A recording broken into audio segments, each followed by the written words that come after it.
Tu te rappelles Sam et Max? Oh oui, d'ailleurs toi aussi.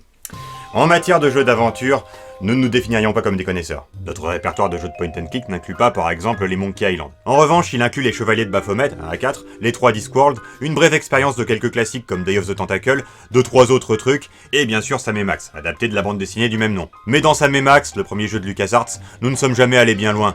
À l'instar du premier Discworld, les énigmes et leurs solutions du coup sont très alambiquées, et arrivé à une séquence de golf où nous n'avons pas du tout su quoi faire, nous avons laissé tomber. Mais bien sûr, pas avant d'avoir constaté l'évidence. C'est des gags absurdes, de la comédie verbale sur les situations, du sarcasme et des jeux de mots proférés par Sam, un chien détective que le joueur contrôle, si tant est que ça ait un sens dans sa point and click, accompagné de Max, un lapin sanguinaire et mal élevé. Ceux auxquels nous avons beaucoup plus joué, et que nous avons terminé, ce sont les 3 jeux suivants, ou saisons en 3D, qui suivent, et dont les énigmes, bien qu'elles soient toujours alambiquées et absurdes, sont plus faciles à résoudre. À partir du moment où on a compris qu'il suffit qu'une solution ait du sens visuellement, ou sémantiquement si j'ose dire, on a tout compris.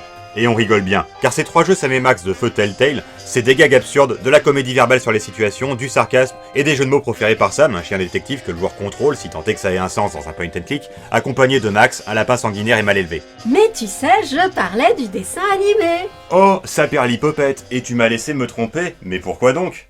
Faut bien revenir aux sources de temps en temps. Bon alors, le dessin animé Sam et Max, c'est des gags absurdes, de la comédie verbale sur les situations, du sarcasme et des jeux de mots proférés par Sam, un chien détective, accompagné de Max, un lapin sanguinaire et mal élevé. Rien à voir avec les jeux. Fidèle à la franchise, ton affirmation, pour absurde qu'elle soit, n'en est pas moins vraie. Et fausse. On n'est pas surpris du style d'humour de la série. Je crois me souvenir que tu as été un peu désarçonné par...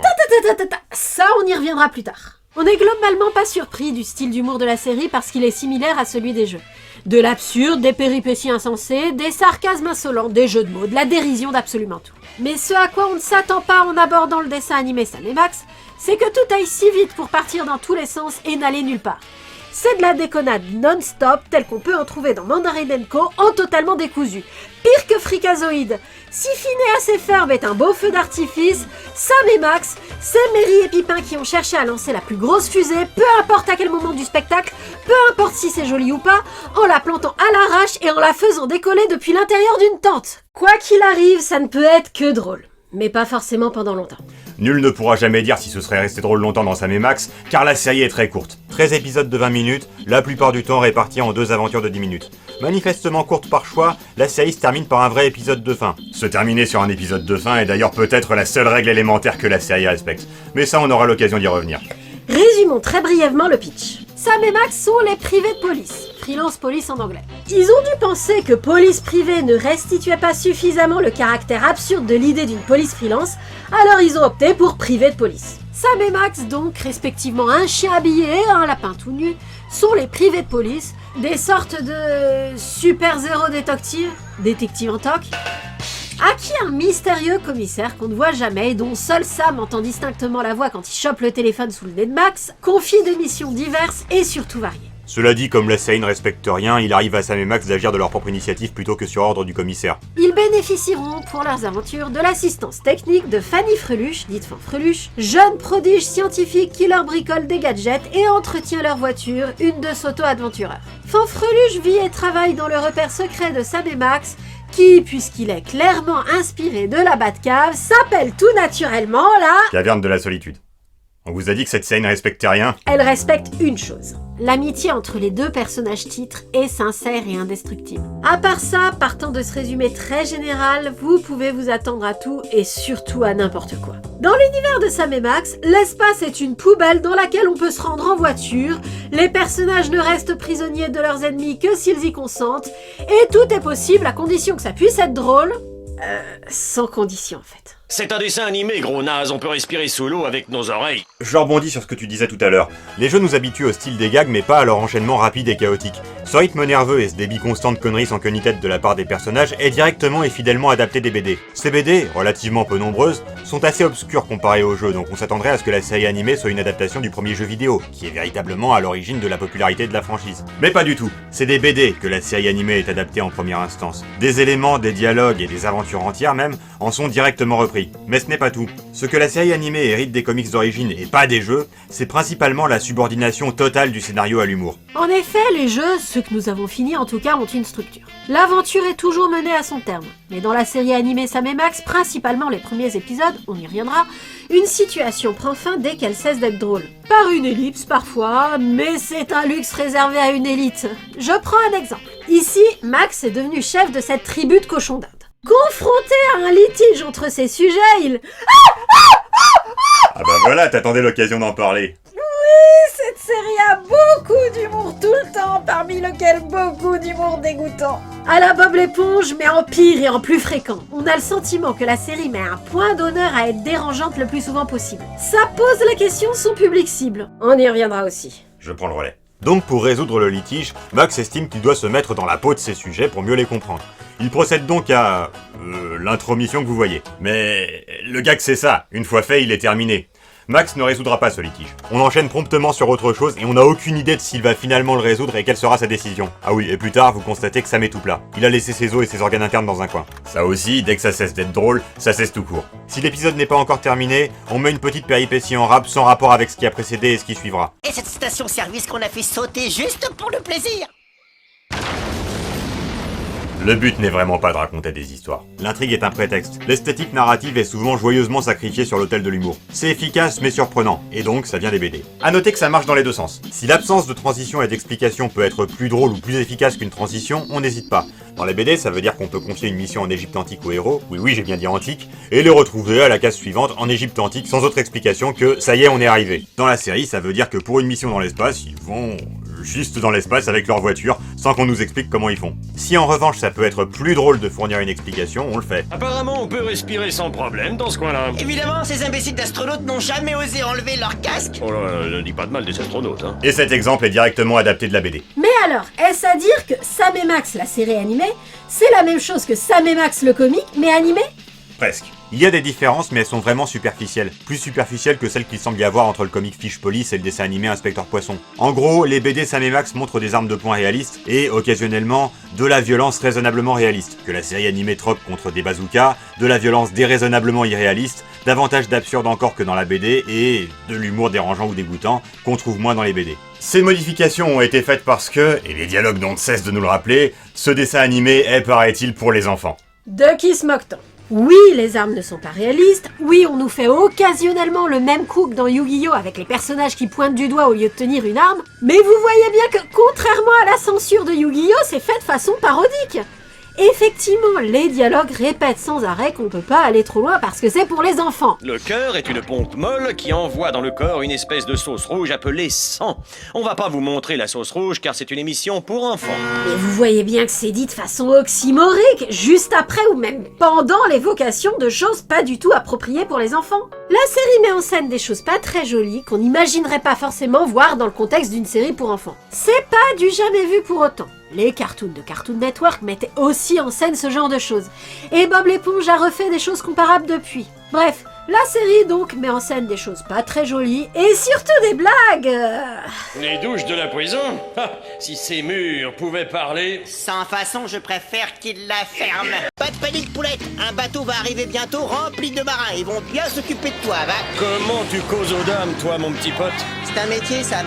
Non, c'est pas vraiment pour les enfants. Et je crois que la série en est parfaitement consciente. J'aimerais m'occuper personnellement du prisonnier à ma façon. D'accord, mais fais-le derrière. Les spectateurs ont assez vu d'atrocités pour aujourd'hui. La VF ne s'y trompe pas, elle emploie du vocabulaire pas très approprié pour les enfants. Laurent a tenu parole. Il devint un excellent fan, un excellent emmerdeur, un excellent ami, un excellent crétin. En parlant de la VF, il ne sera pas dit que l'humour se perd à la traduction. Au contraire, dans la lignée des Animaniacs, de Freakazoid ou de Mr. Mask, les traducteurs ont fait de gros efforts pour adapter les gags. C'est Charlie Patassois. Pas que les gags d'ailleurs, il y a aussi quelques tentatives un peu bizarres de localisation. Il pleut des bisons sur Dijon. C'est mieux que des vautours sur Strasbourg. Toujours est-il que les traducteurs ont été plutôt inventifs. En VF, la catchphrase de Sam est chien chien mais qui voilà. Chien, chien, mais qui voilà? Et parfois la VF est mieux que la VO. Tenez, ici, un pastiche du Dr Frankenstein demande à Sam et Max de récupérer des organes au cimetière. Rebutés par l'idée de creuser, les privés de police vont plutôt commander de la viande au McDo, qui font passer pour les organes demandés. En VO, lorsque le docteur leur demande sur qui ils ont été prélevés, Sam répond simplement qu'il était Biffy, costaud, jeu de mots sur la viande de bœuf, et qu'il s'appelait Patty, jeu de mots sur les hamburgers. Mais en VF... Quel genre d'homme était le donneur? Plutôt mort, mais pas mal baraqué. Oui, avec un petit côté aztèque ou tartare. Ce genre de jeu de mots n'est pas typique de la série. En fait, en regardant en VF, on s'étonne du relatif manque de calembour parmi les différentes formes d'humour verbal. Ça veut dire que c'est globalement mal traduit à l'exception de quelques éclairs de génie? Attention, j'ai pas dit pas typique de la VF, j'ai dit pas typique de la série. Que ce soit les BD ou ce qu'on a vu de la VO de la série animée, les dialogues, tout désinvoltes, sarcastiques ou malicieux qu'ils soient, contiennent relativement peu de véritables jeux de mots. Ce n'est pas le biais choisi par l'auteur pour les rendre drôles la plupart du temps. C'est de leur structure et de leur rythme, plus que de leur contenu, qu'ils tirent leur humour. Pourtant, on entend occasionnellement le badoum tss, qui sanctionne généralement les jeux de mots dans Animaniacs. Et pour Sam et Max, c'est pas toujours précédé d'un jeu de mots. Les murs ont des oreilles. Ah oui, vous aussi. C'est toi qu'il faudrait sanctionner. Cet effet sonore ne sanctionne pas nécessairement un jeu de mots, il ponctue l'humour de façon générale. Et dans Sam et Max, on peut l'entendre plutôt à l'occasion d'une phrase choc ou d'une répartie qu'à l'occasion d'un jeu de mots. En tout cas, chaque fois que l'absence d'un jeu de mots m'a étonné dans la VF, vérification faite, c'était pas un jeu de mots non plus dans la VO. Il y a de la perte dans la VF, mais il y a aussi de l'ajout, et au final ça s'équilibre. Donc, disais-je, des jeux de mots, les dialogues en contiennent peu. C'est également le cas dans la BD. Ce qu'ils contiennent, c'est des réparties, des phrases chocs, et des dissonances de ton entre les deux interlocuteurs. L'un dit une phrase à peu près sérieuse, l'autre la tourne en dérision, etc. Décrire l'humour, c'est jamais facile. Alors on peut comparer. On avait qualifié Mandarine & Co d'ovni dans notre vidéo sur cette série. Sam et Max, tout atypique qu'elle soit, et redisons-le, elle l'est, rappellent d'autres séries animées humoristiques. Freakazoid d'abord, pour ses parodies décousues, sans queue ni tête, et pour ses courts segments en live action. Bob l'éponge ensuite, pour son goût du... Et pour son côté, série pour adultes déguisée en cartoon pour enfants. Sauf que dans Bob l'éponge, y a pas un tuto façon atelier d'éveil d'école primaire où on apprend à faire une marionnette en sac à papier avec la tête de Max qui ballonne. Non, en effet, mais j'ai du mal à voir l'intérêt de préciser ça. Y en a pas, j'avais juste envie de préciser que dans Sam et Max, y a un tuto façon atelier d'éveil d'école primaire où on apprend à faire une marionnette en sac à papier avec la tête de Max qui ballonne. Et qu'on l'a fait. N'importe quoi. Sam et Max rappellent également les dessins animés de Cartoon Network des années 90 pour son imagerie grotesque et dérangeante, ainsi que pour sa violence peu courante, tolérable dans un programme jeunesse uniquement parce que le dessin n'est pas réaliste. En revanche, le côté flic atypique qui ne prennent rien au sérieux mais remplissent toujours leur mission évoque plutôt Funky Cops. Et enfin, je le dis parce que ça m'a frappé dès le premier épisode, l'humour de Sam et Max fait étrangement penser aux sagas MP3 des années 2000. Les personnages décrivent en fait énormément ce qu'ils font ou ce qu'ils ont devant les yeux. Tant et si bien qu'on se dit parfois que l'image est superflue et que la série pourrait parfaitement être radiophonique. Pas que les dialogues soient particulièrement précis et utiles pour comprendre ce qui se passe. Au contraire, les personnages digressent en permanence, ça fait partie de l'humour. Mais ces dialogues sont...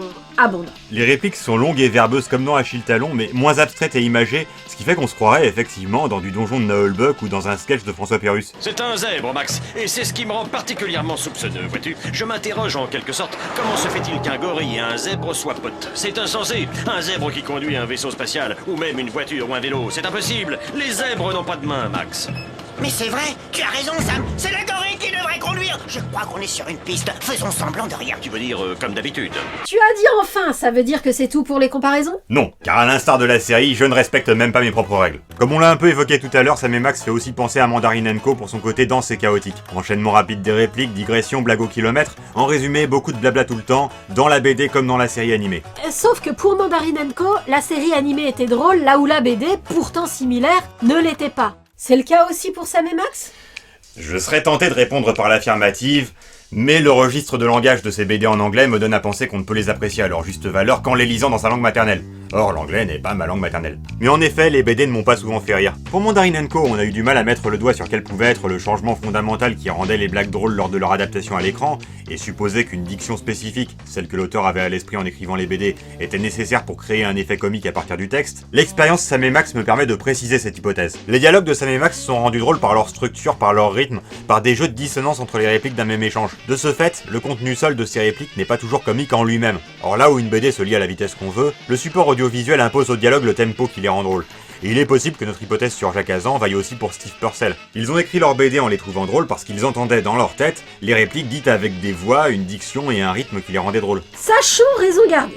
Dans Mandarin & Co, ces blagues qui n'étaient drôles qu'à l'écran représentaient environ 100% de l'humour. Dans Sam et Max, il y a tout l'univers visuel qui, lui, était sans doute déjà drôle dans la BD. Le style graphique est parfaitement adapté à la fois à une BD humoristique en noir et blanc, à des jeux de point and click et à un cartoon irrévérencieux. L'humour de la franchise repose aussi, tout support confondu, sur le fait que les héros sont moralement douteux. Ils ont la gâchette facile, foncent dans le tas d'abord et réfléchissent après, le tout avec une candeur et une inconséquence indéfectibles. Comme on l'a dit, de ce point de vue, ils font penser aux héros de Funky Cops.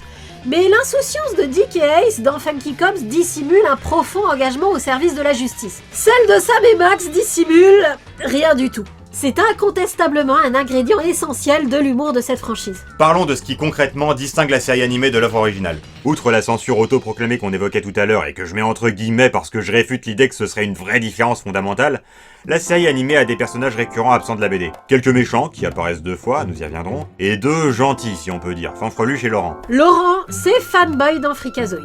C'est un fan de Sam et Max qui les stalk au point de devenir un antagoniste, voire carrément un super vilain. C'est ça le gag. C'est une situation classique de cartoon qu'on retrouve dans Tiny Toons et donc dans Freakazoid, mais aussi dans Animaniacs, Bob l'éponge ou Gumball où c'est les héros qui tiennent ce rôle. Fanny Freluche, dite Fanfreluche, geek en VO, nous l'avons déjà présentée comme étant la fournisseuse de gadgets de Sam et Max, mais si je devais dire très rapidement à quoi elle sert dans les épisodes, je dirais que d'une part, elle crée des situations de base pour certaines intrigues avec sa super technologie, notons que la série se débrouille très bien sans elle pour ça par ailleurs, et que surtout, elle est le personnage qui reste sérieux en toutes circonstances, et souligne de ce fait le caractère décalé des héros. Cela dit, on n'est pas dans Funky Cops. Contrairement à Parker et Walker, Fanfreluche ne subit pas les conséquences négatives d'être la seule personne sérieuse dans un monde de déconne. Elle laisse toujours Sam et Max faire leur truc à leur idée. Son sérieux à elle n'entre pas en concurrence avec leur côté bouffon, contrairement à Parker et Walker. Cette précision est-elle bien utile? Sam et Max n'est pas forcément une série qui se prête à ce genre d'analyse. Non, c'est vrai.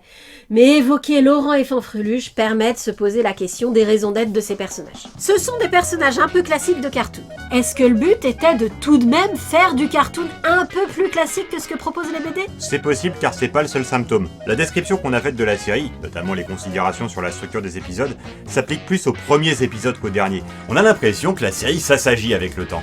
Dans une série de 13 épisodes, c'est notable. On a commencé à se faire la réflexion environ à l'épisode 10 que la structure était plus unie, le scénario moins décousu et les gags plus classiques, donc moins drôles dans le contexte d'une série comme celle-là. Oh, il est possible que ce soit parce qu'on s'habitue à la bizarrerie de la série et que du coup on la trouve de moins en moins bizarre au fur et à mesure qu'on progresse dans le visionnage. Mais il y a des critères objectifs de démarcation entre les premiers épisodes et les derniers. Dans l'épisode 2, l'espace intersidéral ressemble à ça, tandis que dans l'épisode 12, il ressemble à ça. Vous voyez que c'est tout de même plus propre. Oui, clairement, la série a eu tendance à s'assagir au fil des épisodes. Et vu sous cet angle, c'est plutôt une bonne chose qu'elle soit courte. Jusqu'au bout tout de même, la série mettra toujours ce point d'honneur à transgresser ses propres règles. Au début, les épisodes étaient introduits par un pré-générique où quelqu'un qui ne connaît pas Sam et Max demande qui ils sont et c'est le générique qui répond. Mais ensuite, les pré-génériques peuvent se terminer à peu près n'importe comment. On prétend qu'il n'y aura pas de coupure pub pour enchaîner sur une coupure pub.